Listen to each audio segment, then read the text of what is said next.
এ সময় ধর্মান্তরের ফিতনা ছিল আরেকটি বড় চ্যালেঞ্জ।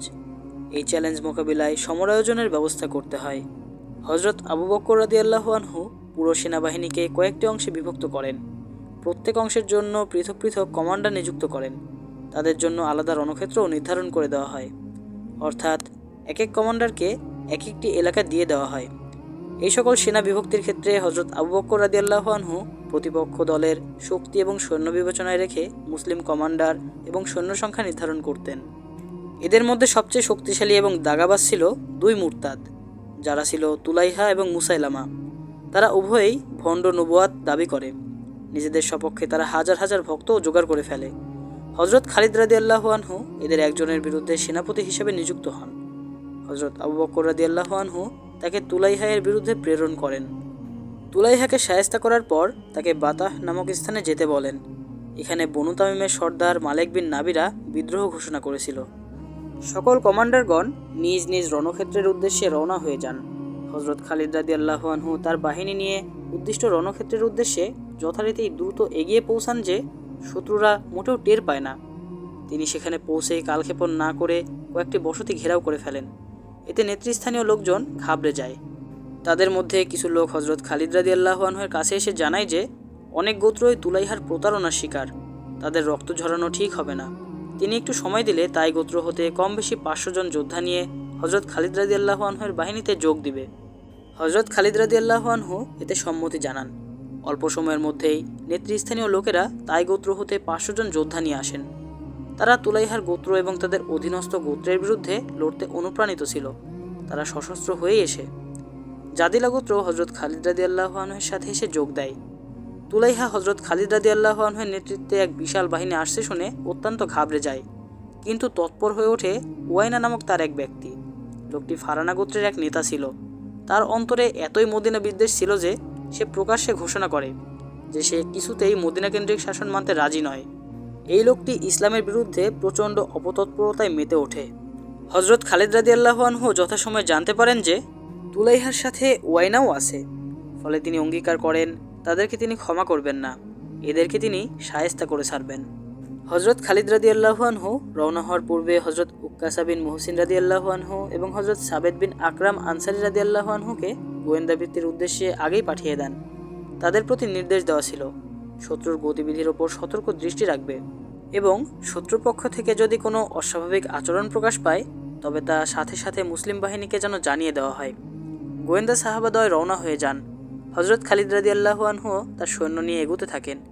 বহুদূর গেলেও গোয়েন্দা দুজনের একজনকেও ফিরে আসতে দেখা যায় না। আরও এগিয়ে গেলে রক্তরঞ্জিত 3টি লাশ পড়ে থাকতে দেখা যায়। এদের মধ্যে দুটি ছিল হজরত উক্কাসা রাদিয়াল্লাহু আনহু এবং হজরত সাবেত রাদিয়াল্লাহু আনহুয়ের।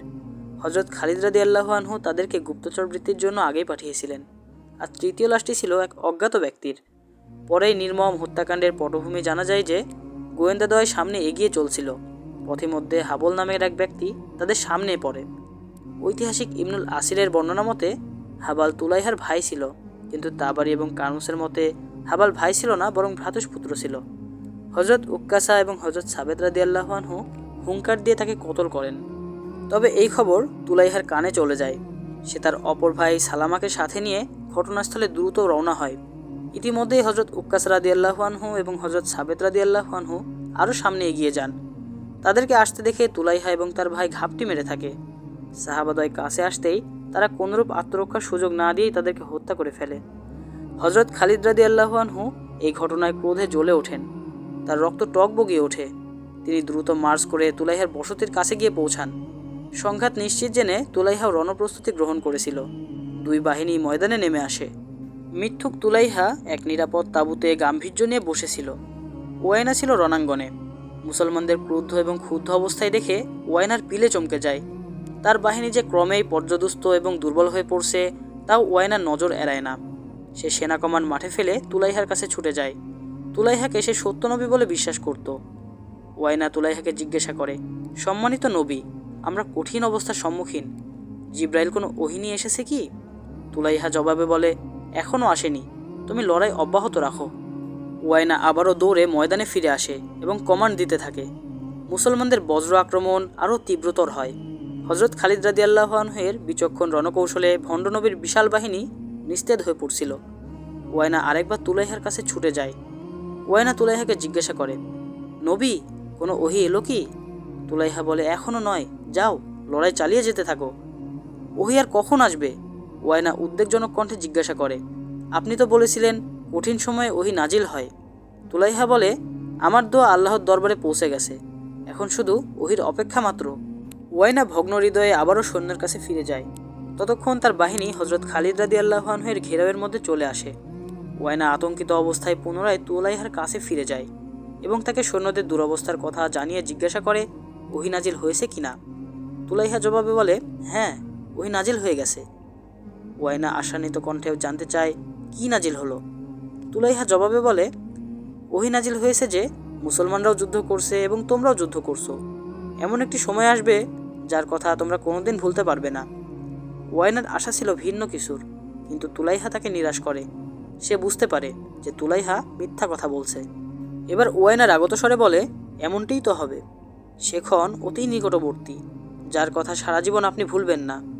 ওয়াইনা ভীত সন্ত্রস্ত অবস্থায় বেরিয়ে আসে এবং চিৎকার করে তার গোত্রের উদ্দেশ্যে বলে যে, হে বনু ফারাজা, তুলাইহা মিথ্যাবাদী। ভণ্ড নবীর জন্য নিজ প্রাণ খুইও না, পালাও, নিজেদের প্রাণ বাঁচাও। বনু ফারাজা মুহূর্তে ময়দান ছেড়ে পালিয়ে যায়। তুলাইহার গোত্রের যোদ্ধারা তুলাইহার তাঁবুর চতুর্দিকে জমা হয়ে পড়ে। হযরত খালিদ রাদিয়াল্লাহু আনহু তাদের কাণ্ড দেখছিলেন। তুলাইহার তাঁবুর সাথে একটি ঘোড়া এবং একটি উট প্রস্তুত ছিল। গোত্রের লোকেরা এই মুহূর্তে কি করতে হবে তা জানতে চায়। তাদের প্রশ্নের কোনো উত্তর না দিয়েই তুলাইহা ঘোড়ার পিঠে চেপে বসে। তাঁবুতে তার স্ত্রীও ছিল। সে উটের পিঠে আরোহণ করে। তুলাইহা তার গোত্রের সমবেত লোকদের উদ্দেশ্যে বলে, ভাই সব, যাদের পলায়নের ব্যবস্থা আছে তারা এখনই স্ত্রী পুত্র নিয়ে আমার মতো পালিয়ে আত্মরক্ষা করো। এরপর তুলাইহা আর দেরি করে না, জলদি তার ঘোড়া ছুটিয়ে দেয়। এভাবে এক মিথ্যুক এবং ভণ্ড নবীর ফিতনার পরিসমাপ্তি ঘটে। তবে হযরত উমর রাদিয়াল্লাহু আনহুর শাসনামলে তুলাইহা তার ভুল বুঝতে পারে এবং সে বাইয়াত হয়ে মুসলমান হয়ে যায়।